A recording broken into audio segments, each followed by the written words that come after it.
Welcome back to Wheelin. Did you know Harley-Davidson made a scooter? No? Well, here it is. I'm here at the Vintage Car Museum in Hollywood, Florida, where they have a great collection of vintage cars and scooters. Let's take a look. Well, here we are at my muscle car museum where I keep a number of my historical vintage Vespas. This is about a 1963 Vespa 50. These were very, very popular in Europe because back in those days they didn't require licensing for the young teenagers to drive. In the metropolitan areas they were very, very popular because of gas mileage and short hauls. Going back just a few years is a 1965 Grand Lux. This is an original owner, same paint, same color. The unique thing about this, if you notice the difference between this scooter and this scooter, this is what we call a small body frame and a large body frame. In the United States, the large body frames were extremely popular. This particular Vespa is a 1976 Vespa. This is an American import. As you can see, it has the turn signals. It's not the original color. Next to it is a 1976 European model of the same. This one doesn't have the turn signals on it. This is the original paint job, where this one was repainted as an earlier vintage color of a Vespa. This was the last of the classic series for the time period because Vespa was going into a style change. What's unique about these scooters, they always maintain the same look from the years that Vespa started in 1946 in production. And strangely enough, every time they brought out a new look, these became the classic series, and we had the new line series every time we had a change in the model look. This is the Rally 200, which was the highest performing scooter of its time in 1976. Going into the new line scooter in 1977, we introduced the P series scooter. This is not the original paint color, but certainly done up for the United States colors. This is what they call a P125X. And the counterpart to that in the USA was this particular model, the P200E. This blue Vespa P200 here is all original, has about 68 miles on it. It's one of my cherished possessions in my personal collection of Vespas. And then this, of course, is a 1979. Same still classic look to it in what we call the new line in 1977.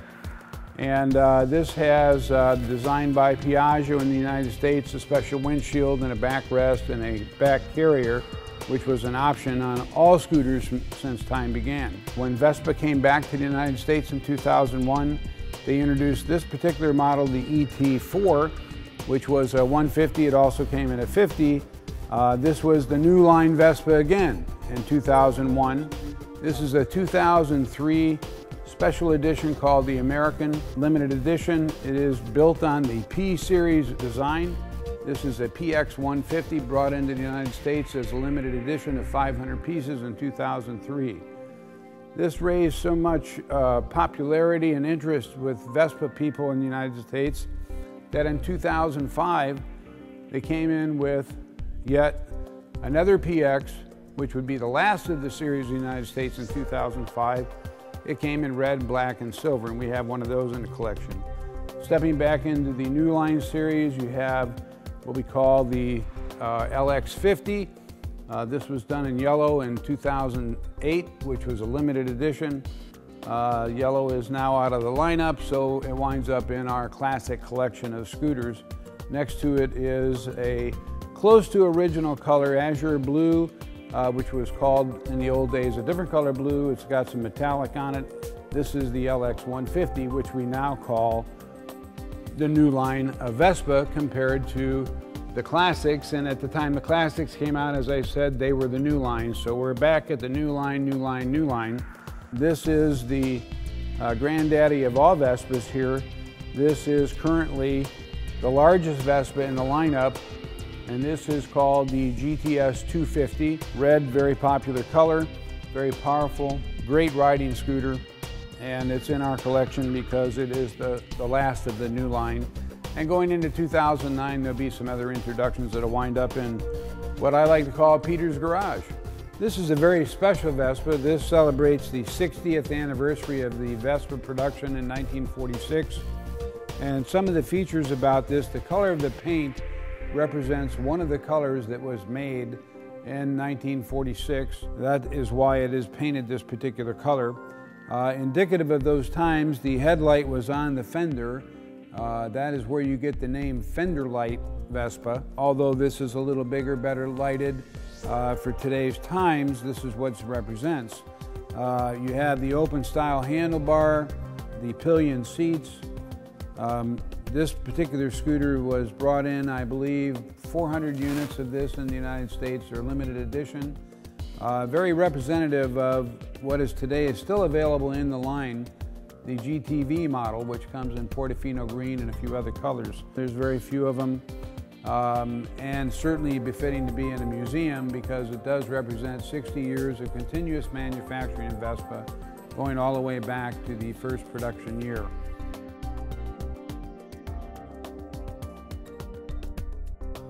I'd like to thank you for sharing this time with us on this show today, and I'd like to thank you for walking down memory lane with me in my vintage museum of scooters.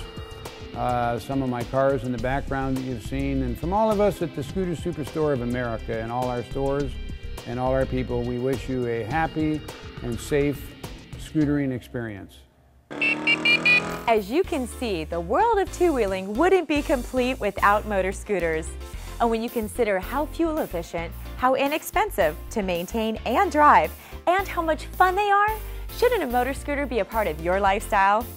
Thanks for watching Two Wheeling, and thank you, the Scooter Superstore of America, for sponsoring the show. I'm Morgan Thompson, and I'll see you down the road.